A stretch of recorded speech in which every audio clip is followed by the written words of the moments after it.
Next up at UFC 288, we have Zhalgas Zhumagulov coming out of his fake retirement to take on Rafael Estevam. Did you laugh at that? No, I mean, we even got a donation out of it. Bryce is out. Dollar night. Guys, I know. I promise I know. I've been very annoyed about it. Well, Zhalgas Zhumagulov is 14-8 overall, 1-4 in his last 5, coming off 2 controversial split decisions in a row. And that is going to be a theme here. He's taking on Rafael Estevam, 11-0. He's undefeated in his career with 7 stoppages.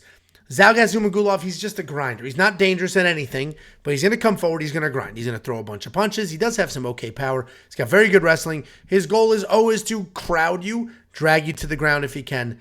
And the stats are deceiving because he does average a little more than 1 takedown per fight, but his percentage is ridiculous. It's 19% accuracy. I mention this every time we break down a fighter that's similar, right? Good amount of takedowns, really piss poor takedown percentages. That's just indicative of a chain wrestler, right? He's going to miss the first takedown, miss the second, but he's just going to stick with it, and eventually get those takedowns. And I think that's why judges hate his guts, because this guy comes forward with relentless pressure, doesn't stop, and he just keeps getting screwed in his decisions.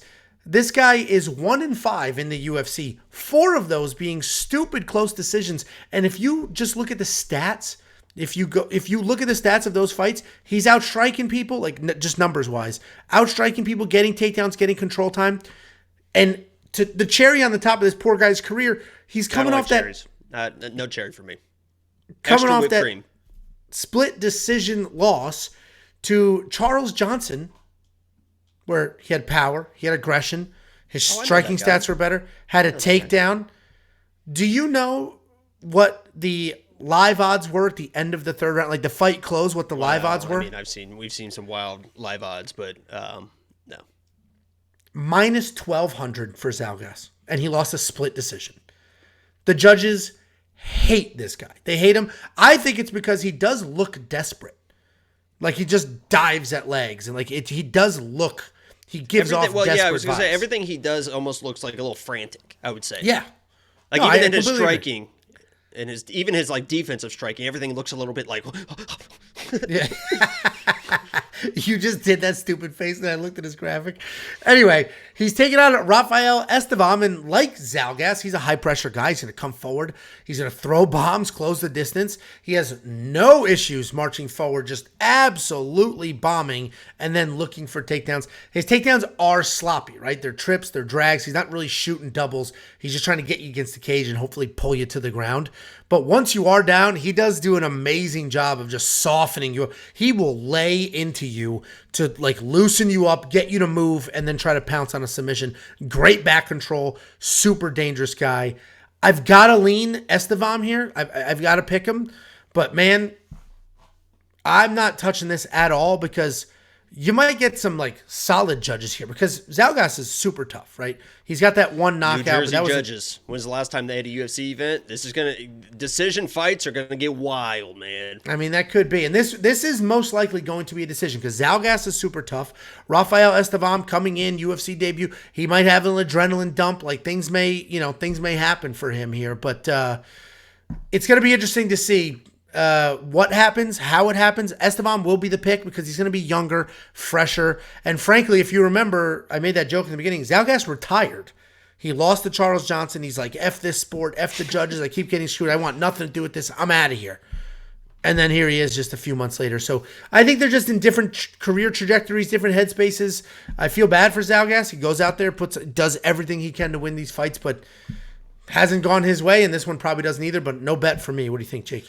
Yeah, I mean, that breakdown pretty much sums up everything I was going to say. And I will say that Rafael, that picture does not do him justice because he looks a little bit softer. That dude is not soft. That dude is ripped up. He's cut up. He's aggressive. I actually think his takedowns are a little bit better than you do, and that's how he's going to win this fight, right? He's going to push forward, and Zhalgas, to his credit, is good when he is moving forward, and he has to be moving forward in this fight because if he is backing up, he is susceptible to being taken down. Now, he does try to work back to his feet, and a lot of times he does get back to his feet, but against Rafael, he's just so strong, and as you mentioned, so good in those controlled top positions that I think that's how he win the fight. I agree. I think this is a decision fight. New Jersey judges. Who knows what's going to happen? But I think Rafael is going to be the one pushing the pressure, getting the takedowns, and making Zhalgas work. So yes, Zhalgas, honestly, he's probably the better overall fighter. He's very good everywhere, as you mentioned. Decent power in his hands, has the aggression, but he can get outworked at times. And I think Rafael is a guy that's going to push the pace, push the pressure, and we'll see if maybe Rafael's gas tank gives up,